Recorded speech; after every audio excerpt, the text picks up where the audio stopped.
Voici donc une nouvelle vidéo. Maintenant, nous avons défini l'eau morphogénique à une échelle macroscopique. Nous avons défini l'eau morphogénique à une échelle microscopique. Donc, c'est cette fine couche d'eau, pellicule d'eau de 1 nanomètre d'épaisseur qui se trouve sur toute matière terrestre. C'est-à-dire que vous trouvez cette couche aussi bien dans les protéines, bien sûr, dans la cellule, mais aussi, par exemple, sur un métal. Un métal aussi est hydraté, une pierre est hydratée, il y a de l'eau partout. Et c'est pour ça que l'eau est quelque chose d'important dans la nature. Alors, maintenant on va parler d'organismes un petit peu plus sophistiqués, parce que l'eau morphogénique, comme on l'a vu, ça sert à fabriquer une cellule. Donc, par exemple, Escherichia coli, c'est notre modèle. Maintenant, on va essayer de regarder des êtres multicellulaires. Alors, les premiers êtres multicellulaires qui sont faits d'eau morphogénique, ce sont évidemment nos amis les plantes. Vous en avez ici, et vous voyez, quand je touche une plante, on n'a pas l'impression que c'est de l'eau. Et pourtant, ça, c'est 99% d'eau. Voilà, donc, eau morphogénique. Alors, les plantes, c'est quand même quelque chose d'un peu particulier, parce qu'elles ont cette propriété de fabriquer une molécule qui est très importante pour nous, qui est l'oxygène. Ça s'appelle la photosynthèse. En fait, ce n'est pas la plante qui fabrique l'oxygène, c'est un tout petit organisme qui dérive probablement d'une bactérie qui s'est mis à l'intérieur de la plante, qu'on appelle une bactérie photosynthétique, et qui a inventé ce truc incroyable, c'est comment capturer l'énergie du soleil, qui envoie le soleil, alors plus exactement ce n'est pas l'énergie, comment capturer l'entropie qui arrive du soleil pour créer des substances comme de la cellulose et des déchets. Parce que ça, quand on étudiera les mécanismes de la vie, c'est toujours la grande règle. Vous utilisez, vous faites de la biomasse, mais cette biomasse est toujours assistée de formation de déchets.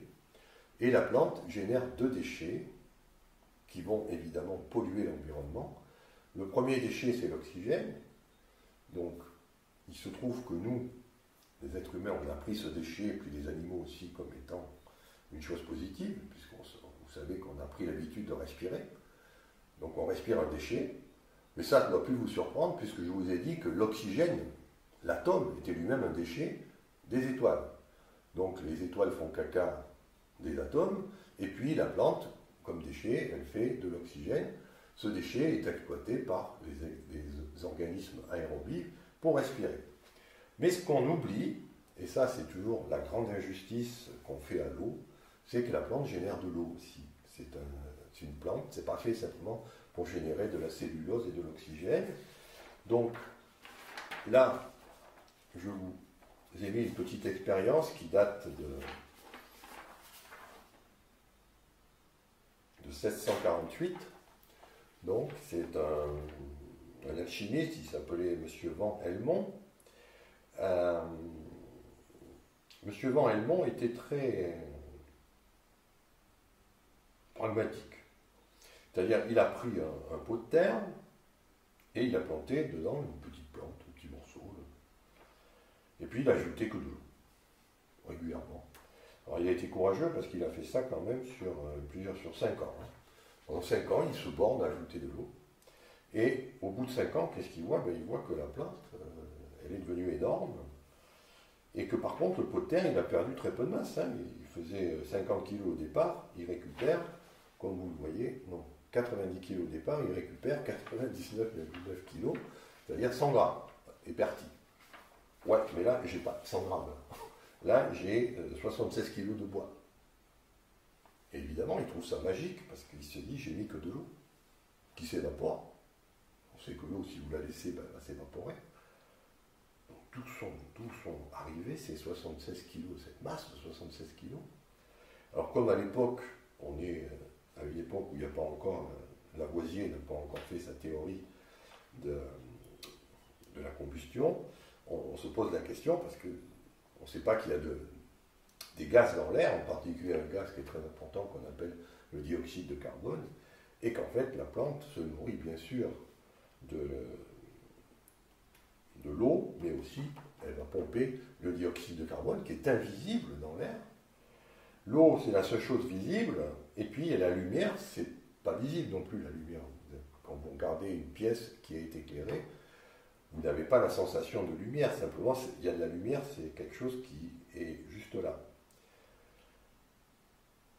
On prend ces trois choses-là et on fabrique donc de la cellulose, vous avez les chiffres ici en bilan, et bien sûr de l'oxygène. Et c'est là où il y a quand même quelque chose qui est un petit peu fort de café, c'est que si on veut équilibrer cette réaction, il faut mettre aussi 6 molécules d'eau. Alors, c'est là où vous allez voir que les scientifiques sont souvent un peu pervers, et même, je dirais des fois, malhonnêtes. Pourquoi? Parce qu'évidemment, vous voyez qu'il faut mettre ici 12 molécules d'eau pour réagir avec 6 dioxyde de carbone et de la lumière pour faire la cellulose d'oxygène.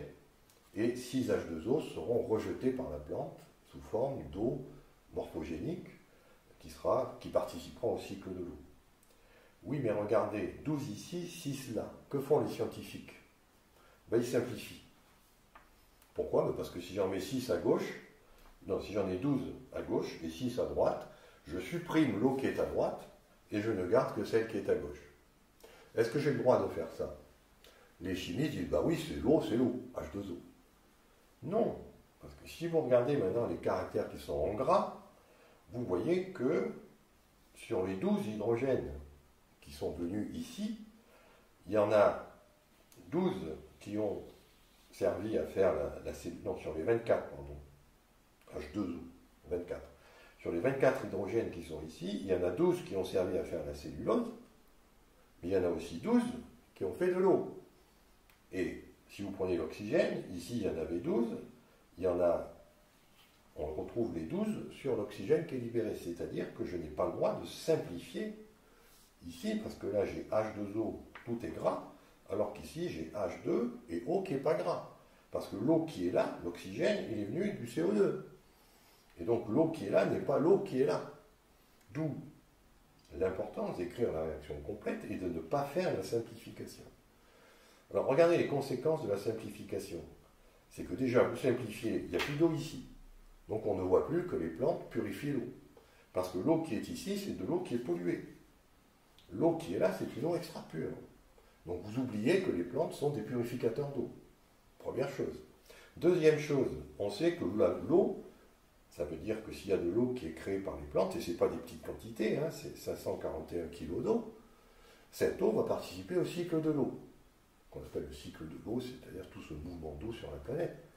Oui, mais si vous ne la faites pas apparaître, votre cycle de l'eau oublie cette contribution. Et comme l'eau, c'est le gaz qui a le plus, c'est la molécule qui procure l'effet de serre le plus élevé, vous utilisez des bilans de matière en eau qui sont faux. Donc, tous les modèles qui prévoient des changements climatiques, il y a de fortes chances qu'ils soient faux parce qu'ils ne prennent pas en compte cette eau qui vient des êtres vivants. Et bien sûr, ça vient de la plante, mais après, nous aussi, on participe par notre respiration, on crée de l'eau. Et donc, ça vous montre à quel point l'eau est mal aimée en biologie, puisque elle fait des couches nanométriques, et comme on ne la voit pas, on dit qu'elle n'est pas là, on ne regarde que des objets déshydratés. Et puis ensuite, même quand on crée des quantités énormes d'eau, on la supprime de façon artificielle parce qu'elle apparaît à gauche et à droite, et on oublie qu'une plante fait quand même de la photodissociation de l'eau. C'est-à-dire qu'il y a une partie de l'hydrogène ici, qui était dans la molécule d'eau de départ, qui se retrouve là, mais il y a aussi de l'oxygène qui arrive de là. Donc voilà, une plante, ça fabrique de la cellulose, du sucre, ça fabrique de l'oxygène, mais ça fabrique aussi de l'eau. Ne l'oubliez jamais.